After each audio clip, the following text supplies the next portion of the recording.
Good morning students. Today we will study France abolishes monarchy and become republic. अब राजतंत्र खत्म हो गया और लोकतंत्र चालू हो गया. The situation in France continued to be tense during the following year. Although Louis XVI had signed the constitution, he entered into secret negotiation with the King of Prussia. The ruler of other neighboring countries too were worried by development in France and made plans to send troops to put down the event that had been taking place since the summer of 1789. Before this could happen, the National Assembly voted in April 1792 to declare war against Prussia and Austria. Thousands of volunteers thronged from provinces to join the army. This saw this as a war of people against king and atrocities all over Europe. Among the patriotic songs they sang was the Marseillaise, composed by the poet Roget de Leslie. It was sung for the first time by volunteers from Marseille as they marched into Paris. So got its name. The Marseillaise is now the national anthem of France. अब बच्चों यहाँ पे situation काफ़ी tense था France में, ठीक है ना. लुई 16 ने कॉन्स्टिट्यूशन साइन किया, एक्सेप्ट किया नेशनल असेंबली का कॉन्स्टिट्यूशन, और उसने चुपके से जाके किसके साथ मिल गया? किंग ऑफ प्रशिया के साथ, ठीक है ना. उसने नेगोशिएट किया. Ruler of other neighbour countries. और अब क्या हुआ? फ्रांस के जो अड़ोस पड़ोस के जो देश थे, ठीक है ना, ऑस्ट्रिया, प्रशिया, इन लोग को टेंशन हो गई कि कहीं ये जो क्रांति रेवोल्यूशन यहाँ हो रहा है, फ्रांस में हो रहा है, उसका इफेक्ट कहीं उनकी कंट्री में ना जाए. अब उन्होंने क्या सोचा कि हम अपनी आर्मी फ्रांस में भेजें और वहाँ पे जाके लोगों को डराए धमकाए कि वो राजा की बात माने, ठीक है ना, वहाँ पे मोनार्की सिस्टम ही चलने दे.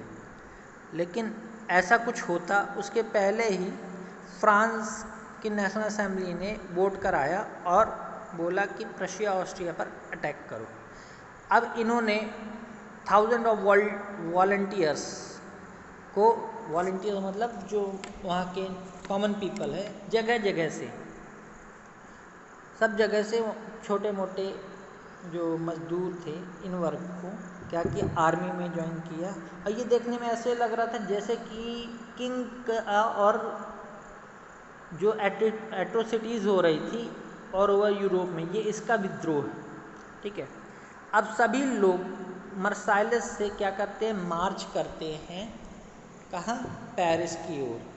एक सॉन्ग गाते हैं जब वो लोग मार्च करते हैं, जिसका नाम पड़ गया मर्साइलेस, ठीक है ना.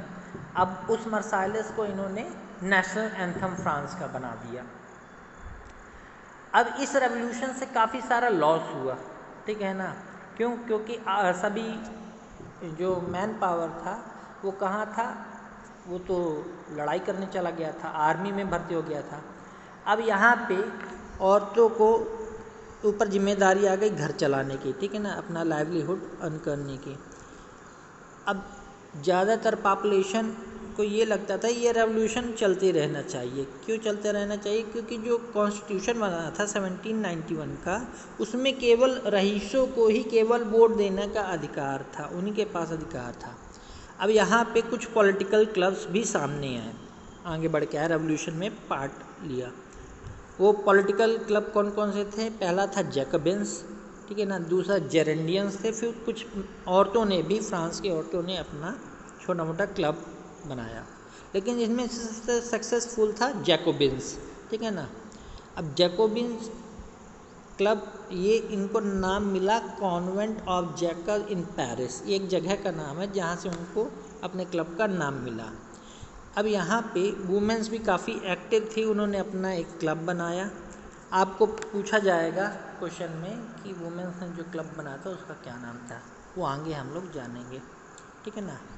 The member of Jacobin club belong to mainly to the less prosperous section of society. अब ये जो जैकोबिन क्लब के जो मेंबर थे ना, ये कोई रईस लोग नहीं थे, ये गरीब मध्य वर्ग के लोग थे, ठीक है ना। They included small shopkeeper, artisan such as shoe maker, pastry cooks, watch maker, printers as well as servant and daily wage worker, यही लोग थे इनके मेंबर, ठीक है ना। Their leader was Maximilien Robespierre. अब इस जैकोबिन क्लब का जो हेड था वो था Maximilien Robespierre. A large group among the Jacobin decided to start wearing long striped trouser similar to those worn by dock worker. अब इन्होंने इस तरह का, ये पिक्चर में देख सकते हैं आप लोग, ये स्ट्राइप वाला ट्राउज़र पहनना, फुल पैंट इन्होंने पहनना चालू किया। इन्होंने ये ऐसा करना क्यों चालू किया? ये एक्चुअली डॉक वर्कर जो होते थे उन लोग पहनते थे इस टाइप का, और इन्होंने ये पहनना चालू क्यों किया? क्योंकि जो उस टाइम पे नोबल्स थे वो नी ब्रीचेस पहनते थे। नी ब्रीचेस मतलब जो घुटने तक वाला पैंट होता था, ठीक है ना, हम लोग कैपरी बोलते हैं ना, हाँ वैसा टाइप का।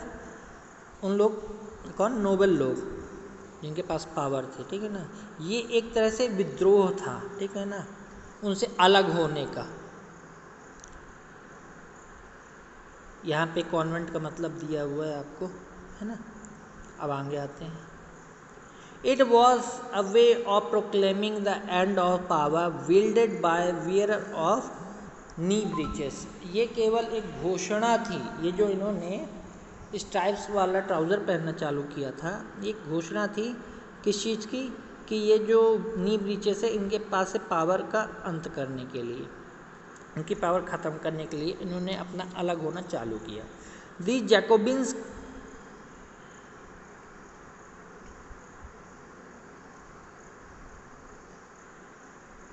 These Jacobins came to be known as Saint-Clotis। Saint-Clotis मतलब क्या होता है?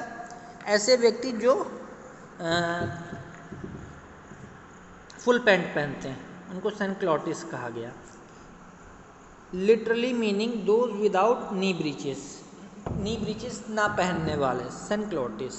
सेंट-क्लॉटिस man wore in addition the red cap. अब उन लोग इस टाइप ट्राउज़र के साथ साथ रेड कैप भी पहनते थे, जो लिबर्टी का सिंबल माना जाता था, ठीक है ना, means they are free. Women however were not allowed to do so. ऐसा कुछ पहनने या करने के लिए वुमेन्स को वहाँ पे अनुमति नहीं थी, दे आर नॉट अलाउड।